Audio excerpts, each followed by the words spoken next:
Highnesses, leaders and citizens of Oshimili North Local Government, the Speaker and the Deputy Speaker, I'd like to stand on well-established protocols. It is indeed a pleasure and honor to stand before you today to address this gathering as we celebrate the inauguration Gala of the Chairman of the Council, Honorable Chief Innocent Esewezie, and of course the commencement of a new frontier of leadership and commitment to the progress of the local government.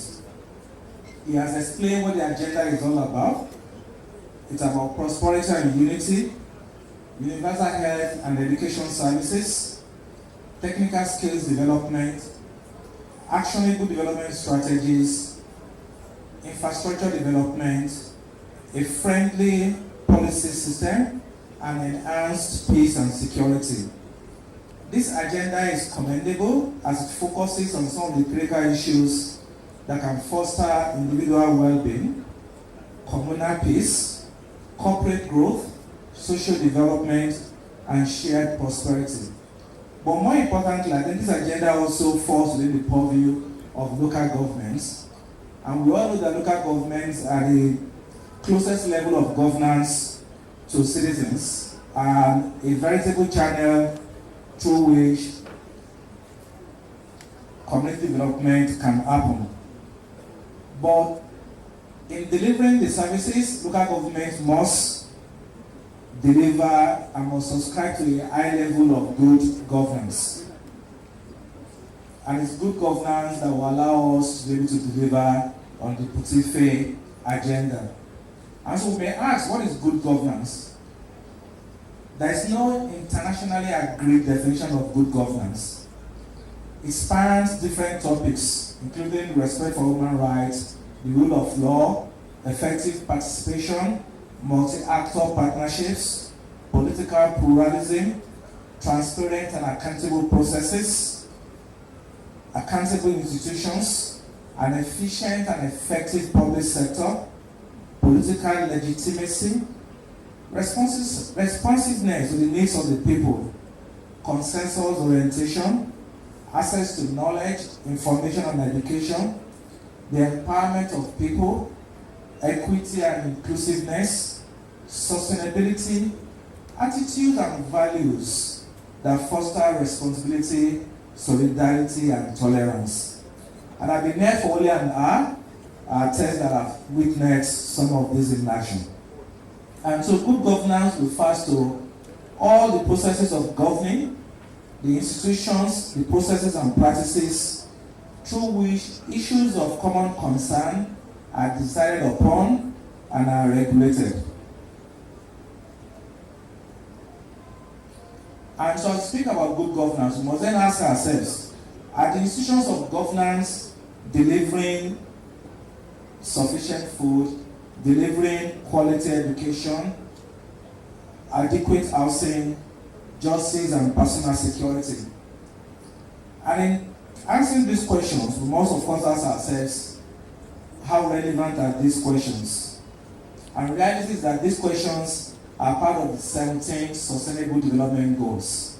And so there is a linkage between good governance, local government, and the SDGs. Because local government can help to deliver good governance, to deliver on the 17 goals.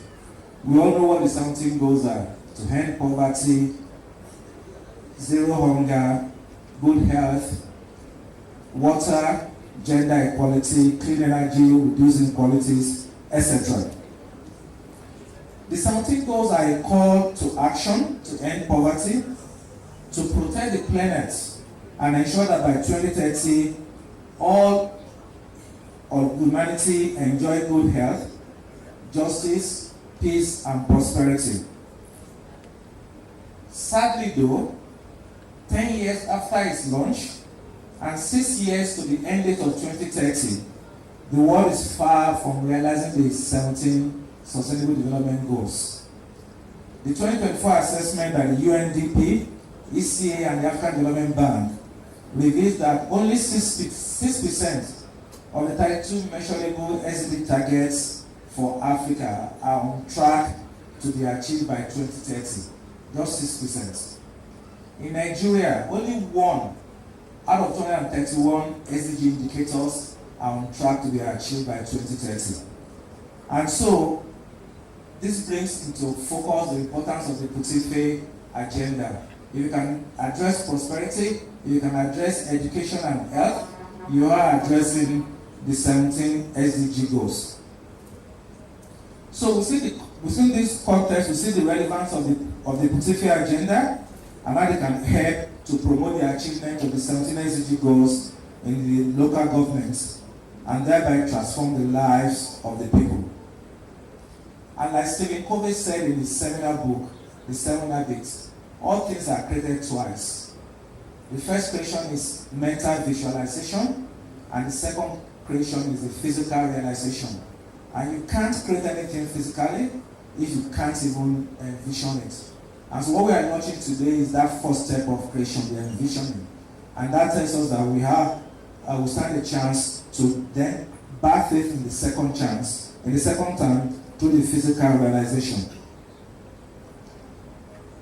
In coming here today, I asked Google to tell me about Oshimili North local government area.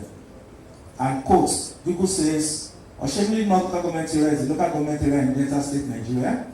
It is a developing area with a lot of potential. The government is committed to improving the lives of its people, and with continued investment and effort, Oshimili North local government has the potential to become a prosperous and vibrant region. That's not me, that's Google. Google also says the major economic activities are agriculture, fishing, and petty trading. The population is friendly, and so this presents a market size. The population is about 320,000 people, and so this presents a market size of well above $500 million. So to the private sector, there's a market tapped there. The major challenges in local government are poverty, unemployment, and the lack of access to basic healthcare and education. Google also goes on to say that the lifestyle in Oshimili local government area is a mix of traditional and modern. The people are warm and welcoming, and has a strong sense of community. The culture is rich and vibrant, with a variety of festivals and events throughout the year. The food is delicious and varied, with a wide range of dishes to choose from. The natural environment is beautiful, with lush forests, rivers, and beaches. End of quote.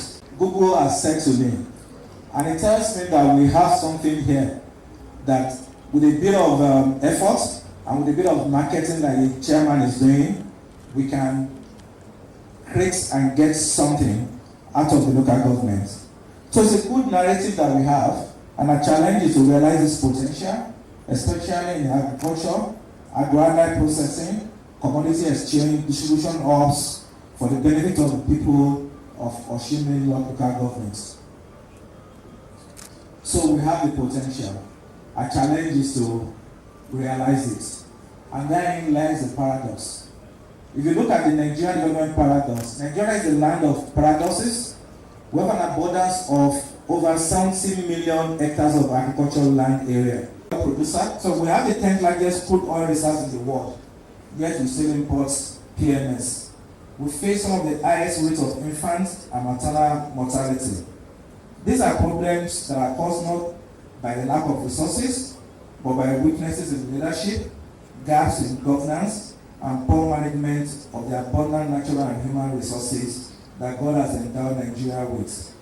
The infrastructure deficit in the country is estimated to require investment of over $100 billion annually for the next 30 years. So this is money that government alone cannot provide. And hence the chairman in his speech spoke about PPP.